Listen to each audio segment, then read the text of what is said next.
Hey, everybody. Welcome to Hey Man, It's Okay, a men's mental health podcast.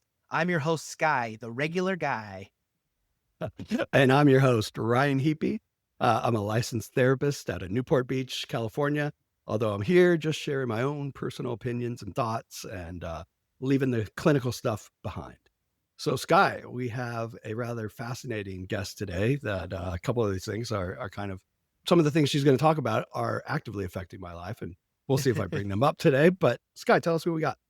Yeah, great. You guys, I'm really excited about our guest today. In a world of technology overload, where do we go and what do we do? Well, that's when you would call someone like our guest who's on the show today, the owner of RemakeTheRules.com and the Roar Method. We're bringing to the show Emily Pabst. Welcome to the show, Emily. Hi, thank you so much for having me. It's a pleasure to be here. Yeah, absolutely. Thanks for coming on. I appreciate you reaching out to me because, like I said, information is your area of expertise. So why don't you tell our listeners a little bit about yourself and kind of how you help people? Great, thank you. I would love to. At the foundation of it, I help people with the practical problems of integrating their digital information tools into their decision making. And I also help people with the questions that come along with just trying to live in the information age. So I'm looking at this big, gnarly intersection between information tools and humans. Well, there is so much there, right? Yeah. I was just, I think about this a lot sort of in my practice, the way that whether it's social media, culture, messaging, all of this is so brand new, so in our face, so 24/7, affecting our mental health dramatically, but also really affecting our relationships. And whether that's dating apps, again, social media, how we approach some of those things. One of the things specifically I've been thinking about is I've noticed that dating in and of itself, there's so many people approaching it in such drastically different ways, looking for so many different things. And it really has a lot of people, I think, confused. What might have normally been a standard method of like courting or how you met in the even in the 90s to the 2000s. We met by proximity or through friends of friends, and that is completely changed. Yeah, absolutely. Uh, It is definitely really interesting to think about. I spend a lot of time thinking about the human capacity and power for adaptability because we are experiencing extraordinary change, both from previous generations, but even year to year.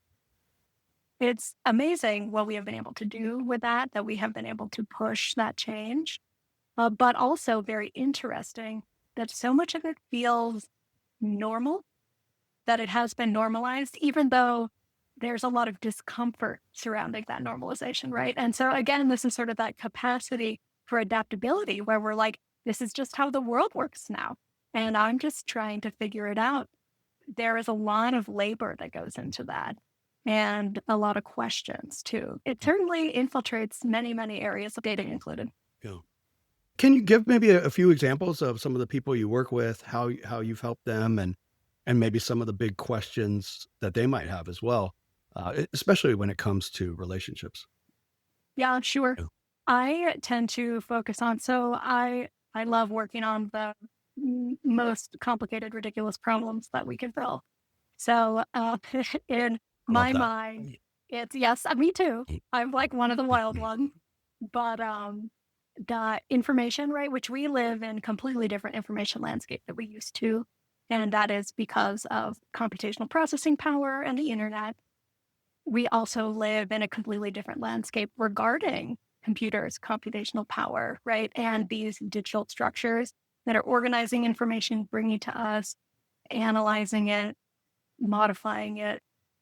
And then we also have humans that are a part of that, right? That are interacting with it, likely being documented by it, and most importantly, using these information tools and the information itself to make judgment calls about other people, about themselves, and about other people. So because that's kind of the intersection that I sit at is people using technology to make decisions that involve other people. I tend to work in three really big buckets because, again, right, like name a sphere where that is happening right now. Right, yeah. But figuring out how to because make it's all this stuff there. is super. Yeah, right. Yeah, and here we are. Um, but the three areas where people tend to really want to make a change and to really want to update their skill set around how they make decisions is going to be executive leadership, specifically around really big analytical administrative tools, small business owners who are being asked to not just have whatever their specialty is as a small business owner, but to also use every single um, information tool at their disposal to do so. And then people who are dating, who now almost exclusively are looking to connect and form intimacy with people through online dating, through these information exchange platforms. Can I ask how you got into this and what brought you to this place? Yeah, my journey is a little circuitous. But what I think the through line is I have always been very, very interested in world building and essentially about how the mechanisms behind an environment and behind decision making works. Hmm. So in my professional capacity, that's shown up in a number of different ways. Um, when I really made the turn to want to do remake the rules, my previous position was building and implementing large scale administrative analytical tools that were about measuring and making judgments about humans and human choices and human behaviors, right? So, something that is incredibly interesting, incredibly hard to do, and often really important to do well. And from that, I was able to think about how that was happening in this large organization. And then at the same time, I had so many friends who are online dating. And I realized that a lot of the complaints were kind of the same, that it was this difficulty in integrating these information tools into their day to day decision. And that overlap is really where we as humans have not really taken the opportunity to flush out and to build skill sets around and to build language around. And I was really attracted to that problem. And so here I am, trying to talk to everybody about it. How much psychology do you feel like you integrate or apply in this work? A fair amount. Yeah. Yeah. Mm. Fair amount. Yeah. Yeah. And is that through, things like the Myers-Briggs, the big 5 personality traits, the, or, even old school theories from Freud and Jung and, object relations, how we make this, how we have relationships in the first place. I mean, gosh, the what you're working on really truly is world building. I mean, recreating society in, Hmm. I mean, yeah, to be And frank how we about it. swipe on a dating app. Absolutely. Yeah. Absolutely. Uh-huh. Yeah. Mhm. Hmm. Well, and what's the most important thing I think to all of us, at least i- in my work, the thing that people talk about, even in individual clients, is their relationships, how they're connecting. Yeah, I mean, even now, it's hard just to even make friends in the real world these days because there's so much information, and that's how everyone gets around is online. So even like trying to find new friend groups or new people who are interested in what you're interested in, that's something I've actually been working on too, because there is just too much information out there, and you can sort through like, okay, these are the people I don't want to hang out with for sure. And it makes it really difficult to want to go out and meet new people. And I'm sure that's something that a lot of people are dealing with, not just with dating apps. Yeah, certainly. And I think I I have a lot of awe and respect for what people are going through currently because of the amount of creativity and exploration that we are kind of having to do, being forced to do. And we'll see. Again, humans incredibly adaptable. We'll see kind of how it all shakes out.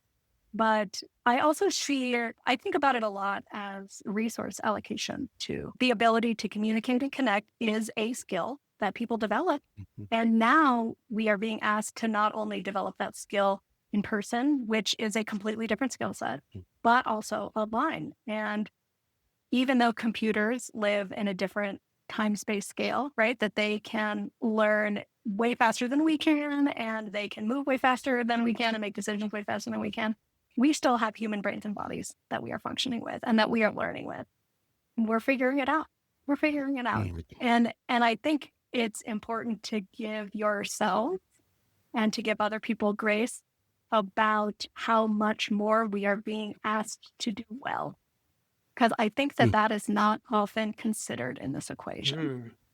Mm. Mhm. Can you say more about that? Sure. Well, I mean, No. right, talking about Mm. socializing in Mm. person versus online, right? That being able to pick up social cues, connect, communicate, Mm. doing that in person is a very complex skill set that people develop and hopefully continue to develop over time. Right. This is something that people do not top out at. They can continue to get Mm. better at.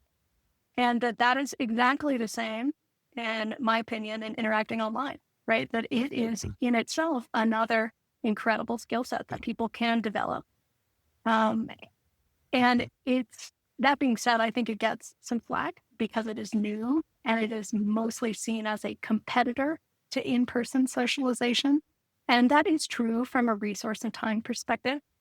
But I do keep kind of a neutral idea about that. It depends on a person's situation and Mm. their environment and what makes the most sense for them and what makes the most sense for them to build and develop, be it in person, be it online, be it a mixture of both, however that works. Mhm. Mhm. Yeah, it's interesting. I have a family member who's just joined a dating app for the first time over the Mhm. last couple of days, and he's asking my advice. And it took him so much time and sort of work and just bandwidth to set up the profile that Mhm. once he finally got to swiping, he was exhausted Like I can't and, do. has just put it down. Yeah.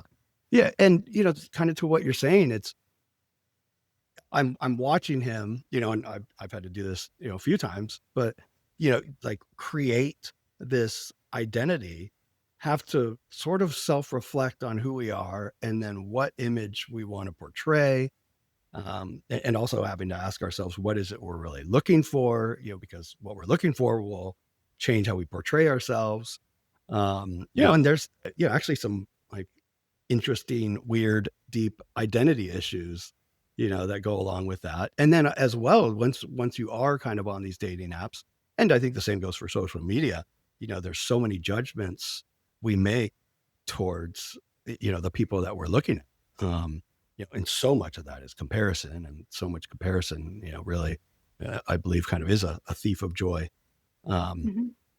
yeah, yeah, and it's like you said, it's also new. It's all changing so fast. AI is now, storming at us, and I think they said it's like a 300% growth rate year over year. I actually even see that. I have clients now who are using sort of AI as a blog slash journal slash almost 24/7 companion that they ask it all sorts of things and a lot of personal stuff. And what's interesting is then they'll ask it right before our sessions to summarize and tell me, they ask, can you tell my therapist, what's been coming up for me throughout the week? And that this thing is going to get so good and it's going to be able to read our facial expressions, that it will, and you just slap an avatar on it. And next thing you know, you've got, and this maybe in 2 years, we'll have a really great unlicensed therapist, that we tell our deepest and all to. And, especially those who don't have access to, an actual therapist, I think that, yeah, that I don't know. We're heading in that direction. So I can only imagine the amount of things that you're thinking about and that your clients are thinking about and where we end up? I'd love to hear some of your predictions as well, but I don't know, maybe you can speak on any of that tangent that I went on there. AI is going to be a whole situation. It already is a Mhm. whole Yeah, situation. yeah. Anticlimactic, I Mhm, suppose. But at this juncture, I feel the same way I do about other of these emerging mhm, technologies, which is, except for maybe just tenfold more, the potential is extraordinary, extraordinary. But the question is it going to be potential for harm or potential for benefit? mhm. Because the potential for all of it is present. And that is going to be a big question for us individuals and how we choose to use this technology, but also Yeah. as a society and as a culture, how we decide to move forward. When you're working in the executive leadership arena, I hope, maybe I should say, that you're finding that some of these leaders are wanting to have some more benevolent systems or systems that allow for, like you said, some uh, patience and grace for the human experience, for our well-being, and not quickly making snap judgments and commoditizing everything about us. Yeah. I take the moral and ethical questions behind the technology use very Mhm. seriously. And that's kind Right, of a part of every conversation I have and every decision that I make. right. And I'm very upfront about that with clients too. Mhm. Um, that being said, I believe that you can make systems that work that are not punishing or punitive or problematic in other ways. Um, so so certainly a concern and something to think about, and something that I think is very important to center when we're making these systems because Mm, they do have incredibly a lot of power over people. Um, and I think that understanding that, kind of seeing how quickly these incentive structures build themselves and then amplify themselves is again a skill set and a way of thinking that we are true. just not really used to. Um, Mhm. and that's kind of one of the skill sets that I try to bring to people is really how impactful amplifying your choices through these systems and amplifying the Mhm. system's choices through your choices ends up being. Yeah. Yeah. Yeah, that's really fascinating to think about. Um, Agree. yeah, the little decisions that we make, or that an executive makes and the ripples that it, yeah, of effects. Um, what are some things, maybe dating and maybe we'll stick to dating that I don't know, are there any rules? You are remaking them, I guess. Yeah. Yeah. Are there any like real solid do this, do that, or is it really based on the individual and what they're looking for? There are some patterns that I think work for most people. That being said, right, it is truly meant for, because something that I find so interesting is how different dating apps can be and the people inside of the dating app and using the dating app based on location. So I travel a lot and I really like to see the geographic differences between places. So it's not even just individual differences that are going to have big impacts, but also the environment that they find themselves in. Because even though online dating, of course, could be global, right? Most people choose for it to be within their limited geographic area, and Mhm, that each of those places have big cultural differences. But going back to things that I think work for most people, mm, one of I think the most impactful changes that a person can make is that instead of swiping for compatibility, so swiping right once you have determined that this person is likely to be compatible with you, you swipe left based on incompatibility exclusively and right on everyone else. And the sort of information science thinking behind that is that a dating app profile does not have information that is powerful enough to determine compatibility. That information is not present. Compatibility is a very complicated human idea that is different for everybody. And a yeah, dating profile does not have it. But Mm, incompatibility can be a single thing, right? Like whether or not you want kids. And because it can be simplified to a few kind of potent pieces of information, you can determine incompatibility on a dating profile. So that is a change that I recommend that people pretty much immediately make, and will very very much likely change the people that they're interacting. How do we encourage people, though, to stick around long enough in order to look at that information? Because we live in an age of everything moves in an instant. And if I'm not instantly like attracted, they're gone. How do we encourage that? And, maybe use that in more areas of our life where we're like, oh, we just moved too fast and we're uninterested all of a sudden. For sure. Um, so another very common um, mistake that I see everywhere, especially now that we sort of have so much access to information, is essentially misunderstanding that me being immediately attracted to somebody equals them being a good person for me. Right. So agree. we Oh, essentially yeah. have this mismatch of meaningfulness and understanding. Mhm. And trying to pull that back and essentially say, what do you think that immediate moment of attraction gets you? Right? Like what does that mean for you? And almost always it only means that, period. Right. Mhm. And this is where that person gets to make a choice. Is that what you want to prioritize above all else? Then do that, because you get to do that. If you decide that that is what is most important to you at the expense of all other information. But if you decide, and Oh, usually people who have come to me have maybe not decided exactly how, but that what they are doing doesn't work and that they would like something else, then yeah. this is where we need to rethink what that choice really means for you and what that choice really does for you. And then start experimenting with different choices.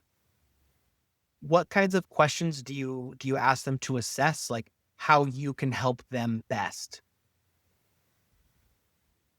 So I like to walk people through what I call the ROAR process, which is iterative, but also step by step. So ROAR, ROAR, reflect, observe, assess, and realign. And it essentially means that every step of the decision making process that we can talk about the reflect, right? What is your goal here? What has been your experience previously? Have you noticed patterns that either work for you or really don't work for you? And we can kind of get into what the real priorities are, what the experience has been. And then from there, I like to observe. So a person would literally be interacting with an app, right? Swiping on the app. And that's something that we would do together, so that they can see the way that I am sort of thinking about their decision. So it's sort of a additional evaluative structure. Um, Slow down, pause. What is that choice that you're making and what is it doing for you? What sort of meaning are you maybe unconsciously attaching to that? Is that something that by the time you get to dating someone is actually bringing you people who you want to date, right? Or is it not doing that? Um, and then that's, the assess part two, like what is it? How does it work? What is it doing? What is it getting me downstream? And then sort of making these incremental changes as we slow down and have a better understanding of what might really be at play and what patterns might be putting someone closer or farther from their goal.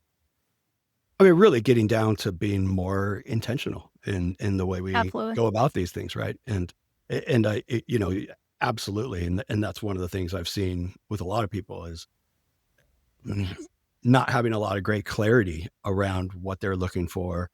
Therefore, it's kind of a crapshoot. You know, Yeah. you know, Yeah. And I think too, like, here's where sort of the volume issue comes in, which is not something that we as humans have really had to mhm, deal with before, is that each each individual choice, like each swipe that you make, it mhm, probably doesn't mean anything at all, right? In the grand scheme of things. But it's the pattern that you build that becomes everything, right? So if for whatever reason you have developed a pattern of swiping and interacting with people that are not going to have the compatibility that you're looking for, long term, short term, whatever it is, right? Romantic, sexual, whatever it is, then you are just kind of continuing to lead yourself into a pattern that doesn't work. And through sort of evaluating these small choices, again, none of them are going to be huge deal breakers, right? But it's the pattern there that we're going to be talking about and making these changes to that hopefully will increase a person's likelihood of getting a positive outcome at the end. Well, and the problem of too many choices really sets a lot of people back, I think, too. I can't remember her name off the top of my head, but I believe she helped create the Hinge algorithm. And she kind of put people into these, like the three roadblocks or hurdles that most people come up on when it comes to dating. And there was like the maximizer, the romanticizer, and I think like the unsatisfier or something like that. Mm. And definitely when it came to like the maximizer, it was the same person who sort of overanalyzes their decision about buying a coffee maker, and looking at all of the different reviews, and then even when it comes, you're second guessing it. And like, oh shoot, Yes. did I get the right one? And Analysis paralysis. yeah, I was listening to Dr. Shannon Curry, who was famous for being on the stand during the Johnny Depp Amber Heard trial.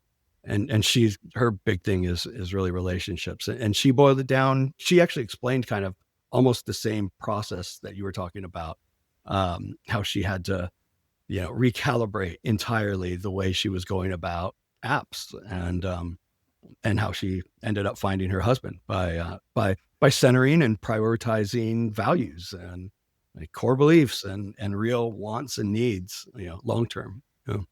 For sure. Yeah, and I think, right, that process is already very challenging, right? Oh Like yeah. figuring out those core beliefs and those priorities and really what compatibility is already incredibly difficult. And now we have added the extra complication of feeding it all through a software program, right? Yeah. So that's That's kind getting of worse like with AI.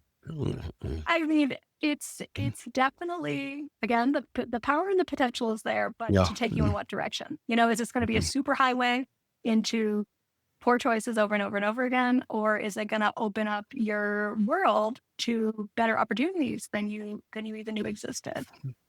And certainly a lot of that comes down to design on a societal scale, on a software scale. But we also get to design how we interact with these systems on an individual scale, right? And that's like the heart of what I do is get the design of that interaction, the design of that decision making to actually align and benefit with those core beliefs, with those overarching goals. What do you think? Why can't we quite get the compatibility down on the apps? I feel like and I'm sure I'm missing a piece here, we could somehow do a few personality tests, ask, what your top 5 values are, have a really cool assessment. If it was my app, I would also add a little astrology on top of it. And then, see, there's your person. Actually, I don't know if it was a Black Mirror episode or another series that was trying to do the same thing, but their very first episode, you entered all of your information basically, and then 5 days later, your partner showed up at the front door. Yeah, Probably already not a good sign it's a Black Mirror yeah, episode, yeah. but I mean, can we do this better? I absolutely believe that we can, right? And again, this is all powerful technology. I think that the black box of it all is very concerning. Um, I think that, you kind of ask about how I use and talk about psychology when I talk to people, and a lot of the language that I use is place based. to go back to the world building aspect of it. Mhm. And it's kind of where in the brain decisions are getting made, including external to our own brain, right? Because one of the things that we're doing with algorithms, matching algorithm, is that we are outsourcing our decision making to an algorithm. Mhm.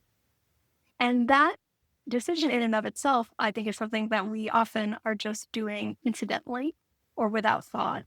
And it is a major choice that we are making to essentially relinquish our decision making power, especially when it's about things as important as partnership and potentially who we're going to spend our lives. That's so funny because even something as trivial as like the TikTok algorithm has become very important to people. When TikTok went away, they're like, how am I going to redo this algorithm? This is the best algorithm I've ever had. And it gives me everything I want it to give me. And I mean, so that is pretty crazy that people aren't just creating these algorithms, but they're learning to rely on them themselves. Yeah. And I think, right, and this is where so much of the existential questions come in. Is that a problem? How much heartache do I need to expend thinking about that? And acknowledging that it truly is around every corner of the decisions we make and the lives that we live day to day. That's kind of why, another reason why I really focus on these big impact choices people make, like who they date, who they invite into their lives, right? How they run their business, and then how they potentially impact an entire large organization or company worth of people. Mhm. And at this point, do we have a choice but to interact with them and feed them everything and hope for the best when they create the feed for our future partners? I I I maintain an optimistic outlook on choice. Mhm. um, but with a big caveat that there are always consequences. Every choice has a consequence. And good or bad, whatever, that's kind of up to the person, up to their situation to determine.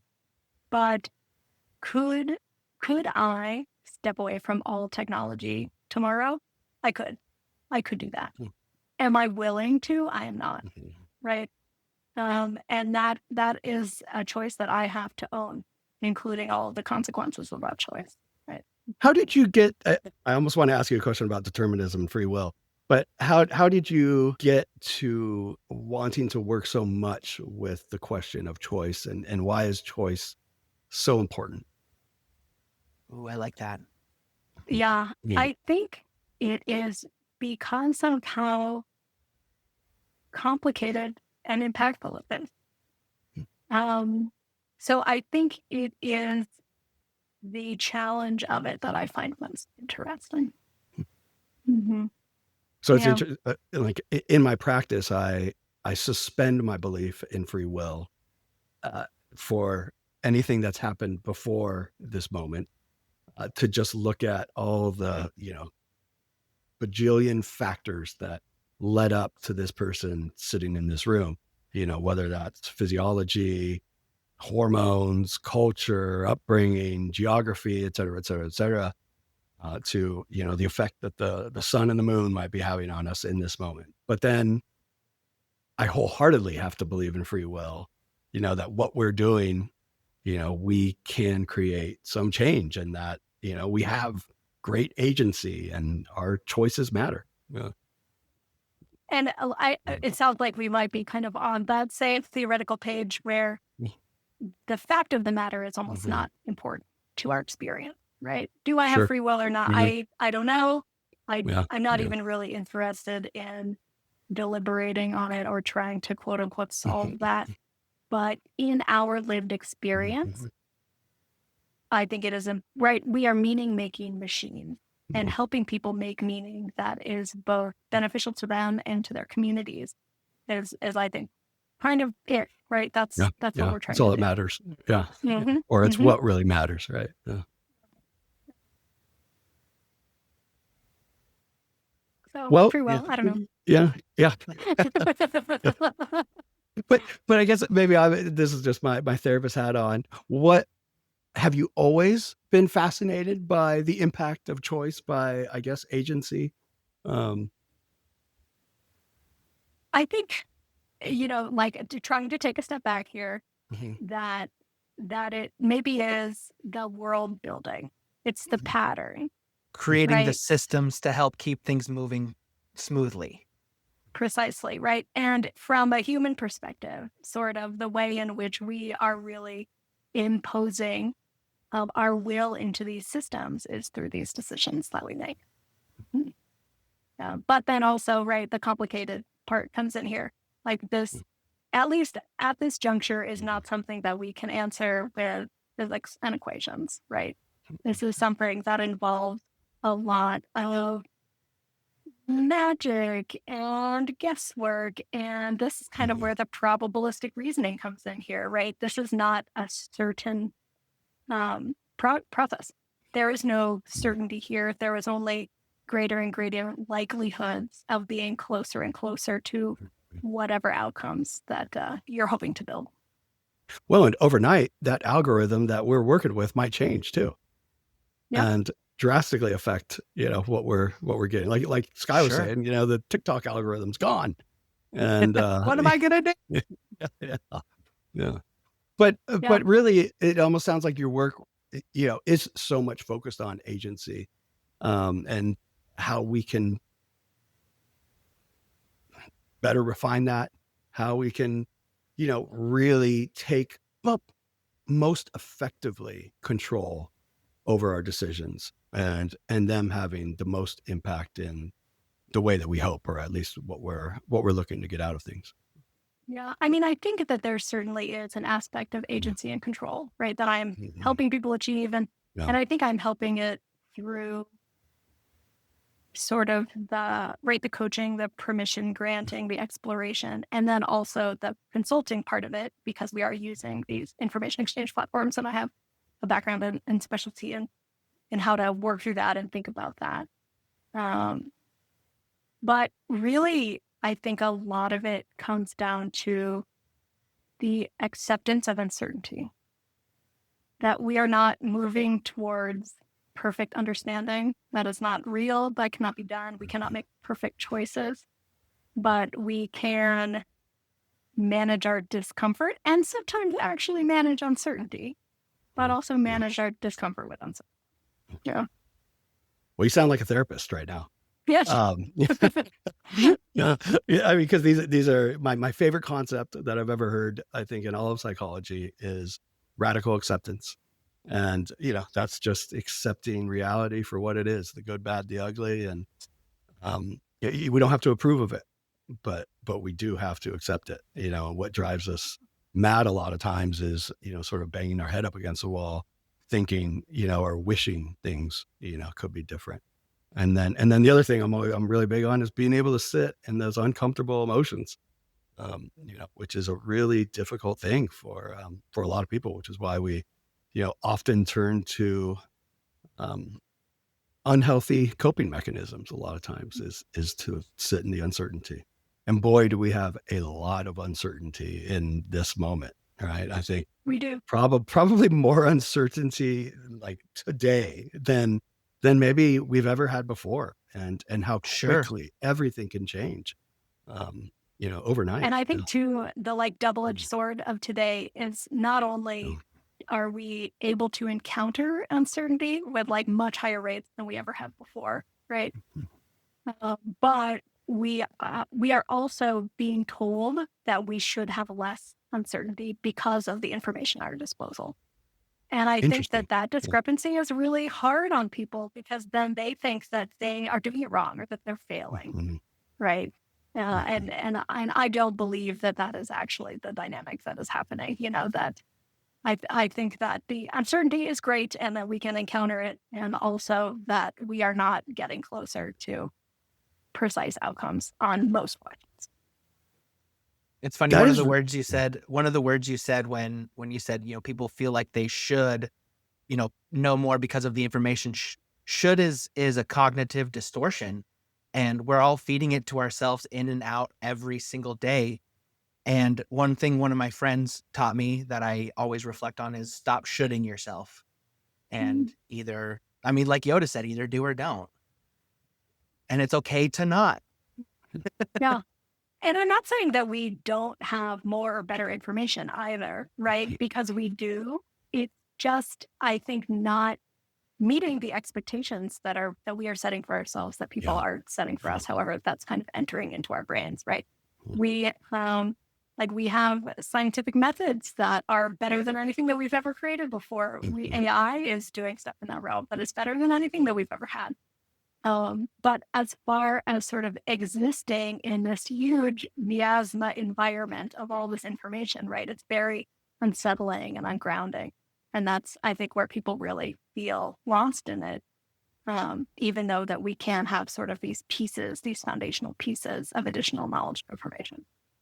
Yeah, I mean, that really is a great point, that there is so much uncertainty, which probably should be expected, except there is still this underlying feeling I think that we all have, that there is a scientific, like a perfect way to do things. And, not only, you see this in wellness and health with biohacks and, the perfect morning routines and how to build the perfect communities. And yet, we're kind of just flying by the seat of our pants with a lot of these things and a lot of new information that, comes out every few months. We get a new um, look, perspective, a new take on old research, and then we all have to recalibrate and figure it out real fast, and pretend like we Yeah. know what we're doing. Yeah. And like I've been having quite a few conversations just on the side because I can't help myself to talk about this stuff constantly.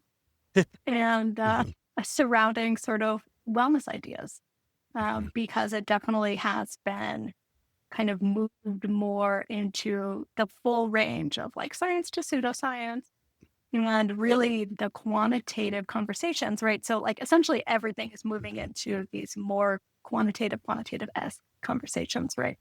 Mhm. And one of the things that I find myself really repeating a lot and a lot is that these major systems often are discussing an idealized average, right? So Mhm. even if it's gold star science, it probably is also about an idealized average because that is how large data sets work, right?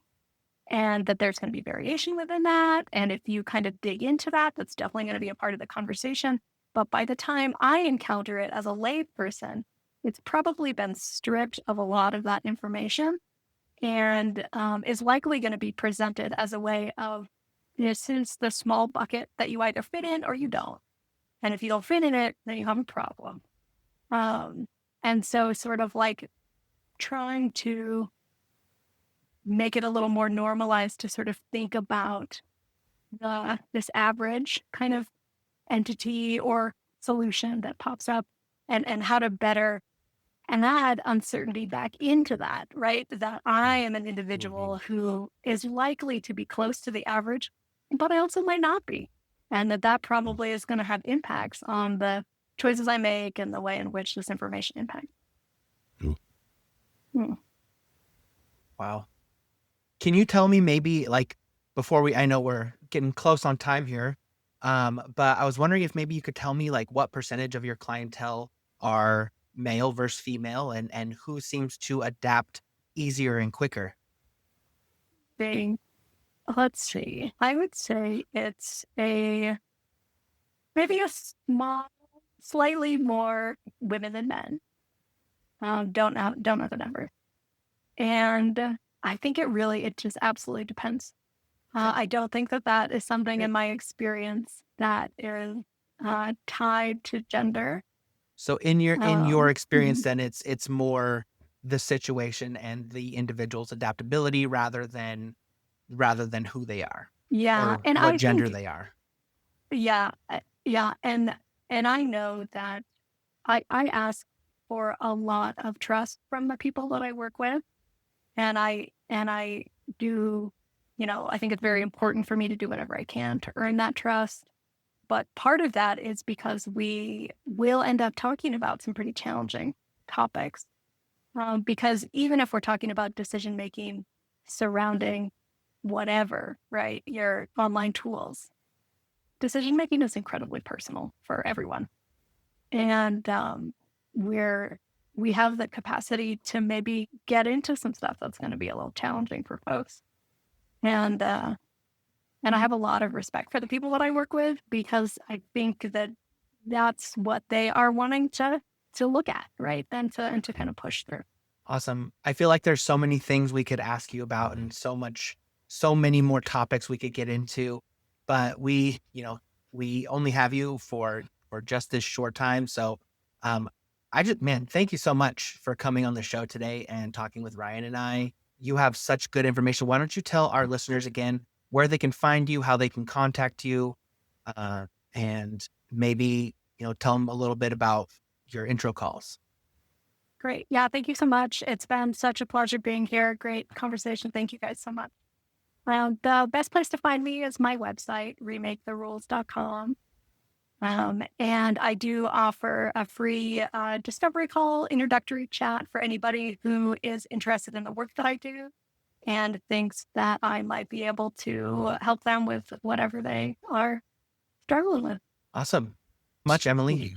Yeah, so much fun talking to you. I could pick your brain for hours. And Yeah. I'm Yeah, it's been so great. glad, so glad that there are people like you out there injecting the humanness and aiding all of us as we try to navigate this new world. So Thank you thank you. so much. That Yeah. that is wonderful. I appreciate that. Yeah. Awesome. Well, thanks everybody for tuning in to another episode of Hey Man, It's Okay. Please make sure to follow, subscribe, like, comment our stuff, and please tune in to every week because we always have these amazing guests. And hopefully, you are learning something new. Email us if you have a new idea or topic you'd like us to talk about, and we'll figure out how to get it on the show. Thank you guys. Appreciate Yeah. all of you. Thanks, everybody. And until next time, it's okay to not be okay.